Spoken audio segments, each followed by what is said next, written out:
विद्यापति के प्रेम प्रसंग का चौथा पैराग्राफ। अलखिते हमें हेरी बिहुसली थोर, जनी रैनी भेल चांद इंजोर। कवि कहते हैं अलखित जो दिखाई ना दे, हमें हमें हेरी देखकर बेहौसली हंसना थोर थोड़ा सा, जनी मानो रैनी रात को भेल चांद चांद इंजोर का प्रकाश।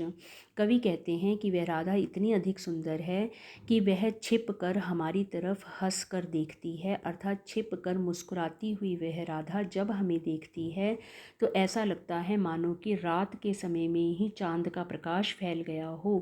कि वह राधा जब छिप कर हमें देखकर थोड़ा सा मुस्कुराती है या हंसती है तो ऐसा लगता है मानो रात के समय में चांद निकल आया हो और उसका प्रकाश चारों ओर फैल गया हो।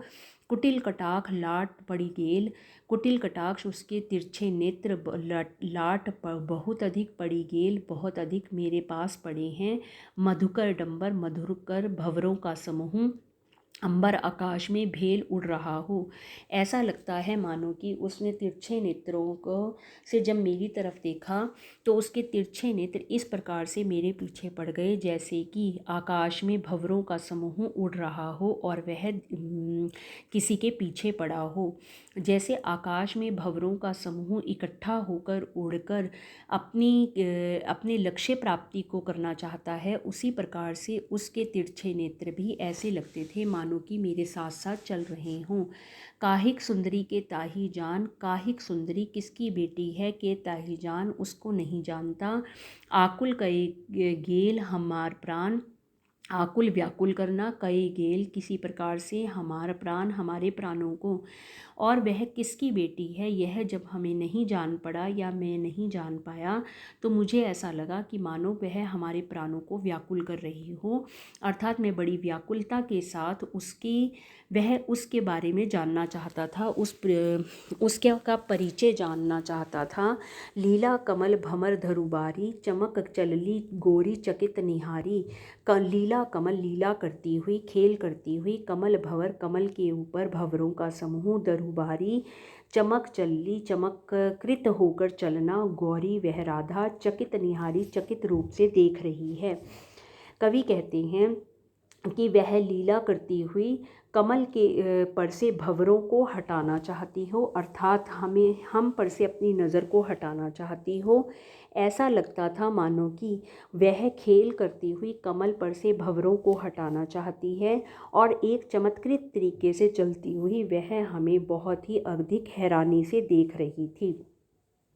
वह राधा अनेक प्रकार की लीलाएं करते हुए कमल पर से भंवरों को हटाना चाहती थी और ऐसा लगता था मानो कि वह चमत्कृत तरीके से चलती हुई और हमारी तरफ चकित होकर निहार रही थी, देख रही थी। ते भेल बेकत पयोधर शोभ, ते भेल और उसी समय बकत वकत प्योधर उरोज शोभा, उसी समय मैंने उसके उरोजों की शोभा को देखा। कनक कमल हेरी काहि ना लोभ, उसे देखकर ऐसा लगा कनक कमल सोने के कमल को हेरी देखकर काहि ना लोभ, किसी लालच नहीं होगा। कि कमल के सोने के कमल को देखकर जिस प्रकार से उसके लालच में पड़कर हर कोई उसे प्राप्त करना चाहेगा, उसी प्रकार से इतनी अधिक सुंदर राधा को हर कोई प्राप्त करना चाहेगा। आध नुकायल आध उगास, आधे नुकायल छिपे हुए, आध उगास आधे उगे हुए, कुछ कुंभे के कही गेली अपनास, कुछ उरोजों के कुंभ सुंदरता कही गेल कहने लगी अपन आस अपनी आशाओं को। कहते हैं आधे छिपे हुए आधे उगे हुए उसके सुंदर उरोजों को देखकर हर एक व्यक्ति की उसे पाने की इच्छा होने लगी, अर्थात हर कोई उसे पाना चाहता था। से अब अमिल निधि दय गेल संदेश, से अब वह कहता है कि जो अभी तक अमिल दुर्लभ निधि खजाना दय गेल संदेश, उसका संदेश मुझे मिला। किछु नहीं रखलही रस परिशेष, कुछ भी नहीं रखा गया रस रस प्रेम परिशेष विशेष। वह कहता है कि जिस खजाने को मैं पाना चाहता था ऐसा लगता था कि वही राधा मुझे कुछ संदेश देना चाहती हो और वह अपने पास प्रेम को का शेष भी नहीं रखना चाहती, कहने का अभिप्राय यह है कि जिस सुंदर राधा को मैं प्राप्त करना चाहता हूँ, लगता है वही मुझे अपने पास आने का संदेश दे रही हो और अपने सारे प्रेम को मुझ पर न्यौछावर करना चाहती हो, अपने पास उसका शेष मात्र भी रखना नहीं चाहती। भनई विद्यापति, विद्यापति कवि कहते हैं, सुनो दूहु मन जोग, दोनों के मन में प्रेम है। विश्व कुसुम सर काहू जनु लाग, विश्व कठोर कुसुम सर कामदेव के बाण, काहू जनु लागो, काहे कैसे लग गए दोनों को। ऐसा लगता है मानो कि कामदेव के सभी बाण उन दोनों को लग गए, तभी दोनों के मन में एक दूसरे के प्रति आकर्षण उत्पन्न हो गया, अर्थात प्रेम जाग गया। एक बार फिर, आलखिते हमें हेरी बेहौसुली थोर, वह राधा जब छिप कर हमें देखकर थोड़ा हंसती है। जनी रैली भेल चांदिन जोर, ऐसा लगता है मानो कि चांद का प्रकाश चारों ओर फैल गया हो। कुटिल कटाख लाट पड़ी गेल, उसके तिरछे नेत्र हमारा जैसे पीछा कर रहे हों। मधुकर डंबर अंबर भेल, उसे देखकर लगता है मानो कि भंवरों का समूह आकाश में उड़ रहा हो। काहिक सुंदरी के ताही जान, वह किसकी बेटी है यह नहीं जान पाए, आकुल गए गेल हमार प्राण। कृष्ण कहते हैं कि ऐसा लगता है कि हमारे प्राण उसे पाने के लिए व्याकुल हो रहे हैं। लीला कमल भमर दरुबारी, वह लीला को धारण करने वाली, ऐसा लगता है मानो कमल के फूल से भंवरों को उड़ाना चाहती हो। चमकी चलली गोरी चकित निहारी, वह बहुत ही चमत्कृत तरीके से चल रही है और हमें चकित होकर निहार रही है।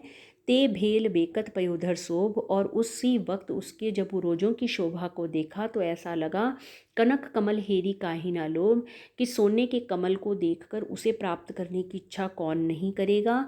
आध नुकायल आध उगास, कुछ कुंभे कही गेल अपन आस, आधे छिपे हुए आधे उगे हुए उसके सुंदर उरोजों को देखकर ऐसा लगा मानो कि सभी उसे प्राप्त करना चाहते हैं, अर्थात उसे प्राप्त करने की इच्छा रखते हैं। से अब अमिल निधि दय गेल संदेश, कहते हैं कि अब मुझे उसने ऐसा कुछ संदेश दिया कि जिस खजाने को मैं प्राप्त करना चाहता था या जिस राधा को के प्रेम को मैं पाना चाहता था, उसी ने मुझे संदेश दे दिया। किछु नहीं रख ली रस परिशेष, कि उसने अपने पास प्रेम का शेष भी नहीं रखा, सारा प्रेम जैसे मुझ पर उड़ेल दिया। भनई विद्यापति दूहु मन जागू, विश्व कुसुम सर काहू जनु लागू। विद्यापति कवि कहते हैं कि कामदेव के सभी बाण, कठोर बाण भी लगता है राधा और कृष्ण को ही लग गए। दोनों के मन में प्रेम जागृत हो गया, तभी एक दूसरे को वह संदेश दे रहे हैं और अपने प्रेम को उजागर कर रहे हैं।